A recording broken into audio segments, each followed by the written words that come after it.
Kung ano-ano hinihingi ninyo, principal, tas hindi nyo i-close, sira ulo kayo. Tapos sasabihin nyo pa ng sumama ng maayos. Para hindi magkagulo. Ano gusto nyo mangyari? Di ba? Kaya nyo bang gawin? May nagtanong sa akin, Boss, may nag-send po sa akin na message. Ayaw naman po magsabi kung saan connected. Good day. Ngayon naayos na ang papers mo para maisatupad ang reklamo sa iyo. Sumama ka na lang ng maayos para hindi magkagulo. Binigyan ka ng chance para makapagbayad dito, pero hindi ka nagbayad. Pati maximum discount na principal amount na lang ang babayaran mo, pero hindi ka gumawa ng paraan para makapagbayad. Ngayong araw, pakiantay mo na lang kami at sumama ng maayos. Maraming salamat, Head Office. Wow, nice tong mga mensahe ng mga abusadong online lending apps, no? Pero bago natin siya sagutin, imbitahan ko muna sana kayo na pakisuportahan po sana ang aking mga social media accounts sa YouTube, Facebook, and TikTok. Ibang klase yung mga mensahe nila, no? Di ba? Alam mo, matatapang eh. Kala mo talaga pupunta eh. Himayin natin, okay? Sabi niyo, may nagpadala ng mensahe, pero ayaw naman nung sabihin kung saan connected. Di huli agad, duwag. Tapos, hindi nagpakilala. So, maliwanag ho, duwag, kasi talaga namang hindi pupunta sa inyo yung mga yan. Diba? Tapos, ito sinabi, diba? Maayos na raw po yung mga papeles, no? Para matupad na raw po yung reklamo. Anong reklamo? Diba? Ito, tingnan nyo, hindi consistent ha. May reklamo daw po. Tapos, sumama ka na lang ng maayos na hindi magkagulo. Ano ba talaga? Diba? Kasi sabi nyo, naayos na yung papeles. Diba? Para maipatupad yung reklamo. Ano yung reklamo? Diba? Dapat i-state nyo rito eh.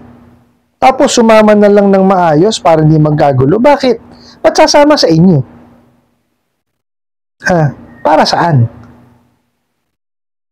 May warrant kayo?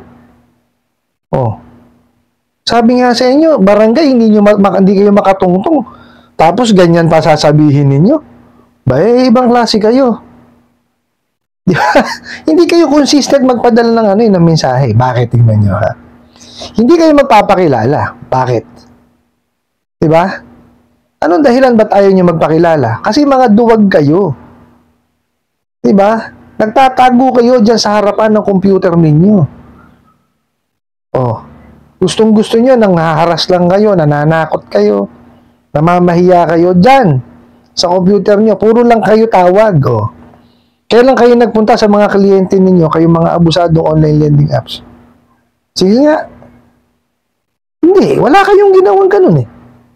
Diba? Kaya nga hindi kayo nagpapakilala kasi takot kayo mareklamo. Diba? Mario Joseph, nagtatago lang kayo dyan sa harapan ng computer ninyo. Tama bang paniningil yan? Sige nga. Nagbigay na ng kautusan ng ang SEC. Diba? Doon sa prohibition ng unfair debt collection practices. Anong ginawa nyo? Kung ano yung nakalistang bawal, yun ang ginawa nyo. Mga bugo kayo. Tapos puro ganito gagawin ninyo. Sus Mario Joseph, dapat maging consistent kayo pagka sinabi. Kasi nagmumukha kayong tangay. Alam nyo kung bakit? Sasabihin nyo, pupunta kayo. Di naman kayo pupunta. Paano pa kayo paniniwalaan yan? Sige nga. Halatang-halata tuloy, nananakot lang kayo, nangaharas lang kayo, di ba? Pag sinabi nyo pupunta kayo. Hindi yung puro kayo porma. Puro kayo balak. Anak ng kamote. Di ba? Di nagmumukha kayong tanga. Mario, sabagay, kayo katuwa-tuwa, hindi naman yung kliyente ninyo. Sira ulo kayo. Tapos sasabihin nyo pa, sumama na lang ng maayos. Bakit? May warrant ka? Sige nga, bakit ka inisyuhan ng warrant? Sige nga, mali-mali yung nyo eh. Kung may warrant man, bakit kayo dadampot? Mario Joseph, may mga tamang tao. Para magpatupad kung may warrant man. Ginagawa nyo kriminal yung kliyente nyo, hindi pa lang po nakapagbayad sa utang. O, ginagawa nyo kriminal. Langya kayo. Diba? Dadamputin nyo. Sira ulo kayo, no? Ba, parang kayang-kaya nyo gawin. Mariusip. Tapos, sasabi nyo pa rito, binigyan nyo ng chance yung kliyente nyo, no, na makapagbayad ng maximum discount. Principal amount na lang. Sino niloko nyo? Ginagawa nyo nga pang-scam sa mga kliyente ninyo. Diba? I-email nyo, gamit nyo, personal email address. Actually, hindi, nga lang yun, dami email address eh. Sasabihin nyo, opera nyo ng principal na lang. Pag nagbayad ng principal, natatapos ba yung utang? Hindi. Kinaharas nyo pa rin. Diba? Nakita nyo ginagawa nyo sa mga kliyente nyo? Pinapaniwala nyo magko-close yung account pagka nagbayad ng principal, hindi naman. Niloloko nyo lang.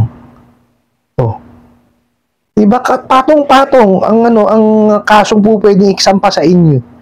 Sa totoo lang. Hindi ko maintindihan bakit ganyan kayo magpatakbo.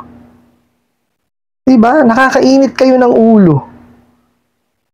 Mariusip, ipampangandakan nyo na nag-offer kayo ng maximum discount. Pagka binayaran, ano ginagawa nyo? Diba? Wala lang. Ano yung tawag dito? Pag nanakaw yung ginagawa nyo eh. Bakit sasabihin pag nanakaw? Sige nga, ini-scam nyo yung kliyente ninyo. Sa inyo mismo nang galing. Pag nagbayad ng principal amount, mako-close. Nagbayad yung kliyente, ano ginawa nyo? Hinaras nyo pa rin, tinakot nyo pa rin, binalangyan nyo pa rin. Diba?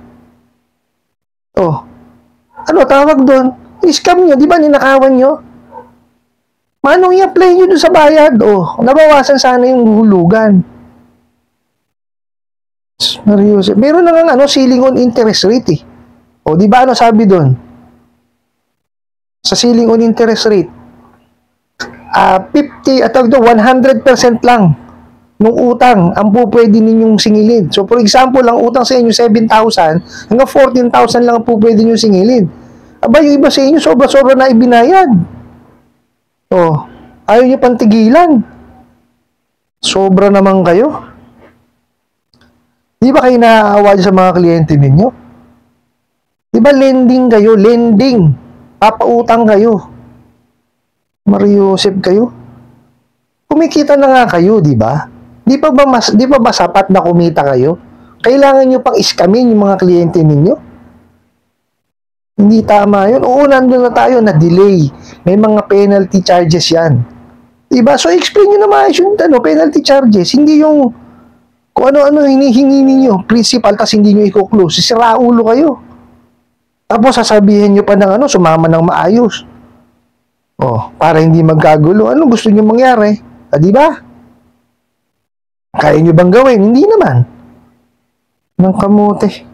Puro kayo kagaguhan eh. Tapos ito pa nakakatawa rito. Saan kayo nakakita? I-mensahe nyo na antayin? Tapos sumama ng maayos? Gago ka. Di ba? So ano pinalalabas nyo? Nananakot lang kayo. Hindi nyo naman pupuntahan talaga eh. Tapos maraming salamat, head office. Head office ng ano? Diba? Para yung mga tanga. Ang linaw-linaw na sinasabi po sa SEC. Kailangan magpakilala po yung maniningil, ipakilala kung anong kumpanya. Ano ginagawa nyo? Kayo ng kamote. Sa tingin nyo, babayaran kayo ng kliyente nyo pagka ganyan ang ginagawa ninyo? Kayo ang gumagawa ng paraan para lumayo ang loob ng kliyente nyo sa inyo. Diba? Kay sarap-sarap nung kumikita yung kumpanya ninyo pag marami kayong kliyente. Diba? Paano kayo magkakaroon ng repeat reloaner? Diba? Mariusip kayo? Nakakainit kayo ng nung mabasa ko to, sa totoo lang, kumuludugo ko eh. Ewan ko sa inyo. Wala na yata talaga kayong pagkatino. No? Doon sa sa nagpadala po ng katanungan ito, well, maliwanag naman hong pananakot lang at panghaharas. Kasi siguraduhin ko sa inyo, hindi ho pupunta sa inyo yan. No? Wala naman wala naman tawag dito, legal na basihan yung gagawin nila eh. Oh. Sige, sabihin natin may warrant, pero hindi ho sila magpapatupad ng warrant. Oh. Meron ho tamang mga tao para magpatupad niyan, ang ating mga kapulisan. Oh. Diba? Hindi ho basta-basta yung ganyan. Tsaka, ba't kayo issue ng warrant? Ala naman pong kasong ipinanalo yung mga bugok at abusado na yan. Diba? Na na mayroong criminal liability. Ang utang po is civil case. Not unless po, nilinlang nyo sila. O estafa yun. Diba? O di kaya nagpatalbog kayo ng cheque. O, BP22 yun. May criminal liability yun. Criminal offense yun. Pagka napatunayan sa korte. Yun ho, meron yung kulong. Pero sabihin nyo, hindi pa lang ho kayo nakakabayad sa utang. No? At balak yun naman talagang bayaran. Eh, wala kung yun, civil case yun. Small claims po babagsak yun. Oh. Diba? Ano sinasabi nito mga bugok na to na antayin pa sa bahay?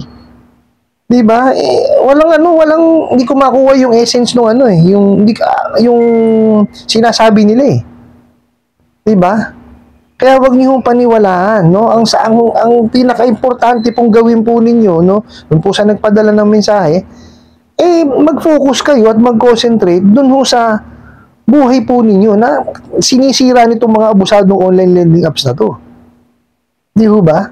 Ganyan yung ginagawa eh. Sinisira naman ho talaga eh, di ba? Inaalis yung focus ninyo eh. Gawin nyo kung ano yung usual nyong ginagawa. Di ba? Gawin nyo yung yung hanap buhay ninyo. Di ba? Pumasok kayo ng maayos. Makipaglaro kayo sa mga anak ninyo. Kung may mga gawin nyo kung ano yung usual nyong ginagawa. Huwag kayo magpa-apekto sa mga katarantaduhan itong mga abusadong online lending apps na to. Di ba? Nakakainit ng ulo eh. Tapos pag ipunan nyo siya, tsaka nyo bayaran. Yun ho ang pinaka-importante dyan. Obligasyon ho natin yan. Nandun na tayo.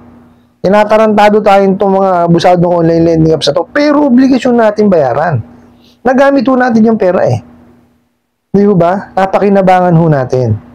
It so happen lang po na talagang matitigas ang mukha nitong mga abusadong online lending apps na to. Hindi talaga marunong sumunod sa batas.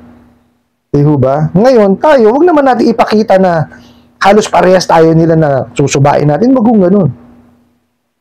Obligasyon ho natin na pag nanghiram po tayo ng pera, kailangan ho natin bayaran. No? Kaya lang ho, yun naaayon po kung ano yung sinasabi ng batas. Okay, kung kagaya niya, meron ho tayo ceiling on interest rate. Kung ang nahiram niya po is 10,000 pababa, o edi 15% po per month. No? Ang interest na maximum na pwedeng ibigay. So, pagka naman po kayo na-delay, kada isang buwan po niyan, may additional po na 5% po. Okay? So, yung po, sundin po ninyo. No? Tapos, ayon din po sa ceiling on interest rate, 100% lang po nung kabuong utang ang po pwedeng singilin sa inyo. For example nga po, ang nahiram nyo po 7,000, 14,000 lang po ang po pwedeng lang singilin sa inyo. No? Pagkalagpas-tagpas na ho talaga kayo. No, hindi nila kayo po pwedeng singilin na mas mahigit doon. Okay po? Ayun lang po tayo sa batas. Huwag mo tayong lalagpas doon. No, kasi sila ho hindi na sumusunod eh. Tapos tayo, hindi rin tayo susunod sa batas. Hindi naman ho yata tama yun.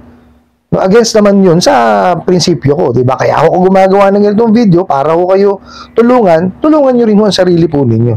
No, bayaran, ipag-ipunan, tsaka nyo bayaran. Tapos huwag nyo na ho silang tangkilikin. No, kasi pag tinangkilik nyo na tinangkilik yung mga abusadong online lending apps na yan, patuloy lang humagahasik ng lagim yung mga bugok na yan. Ano po? I hope nasagot ko po itong katanungan na to at sana po'y makatulong. Maraming salamat po sa inyong walang sawang pagsuporta at panonood sa aking mga videos. Maraming salamat po sa inyong pag-like, pag-share, pag-comment at pagtatanong. And kunin ko na rin po itong opportunity na to na imbitahan po sana kayo na pakisuportahan po sana aking mga social media accounts sa YouTube, Facebook, and TikTok. Hanggang sa muli po. Yun lang.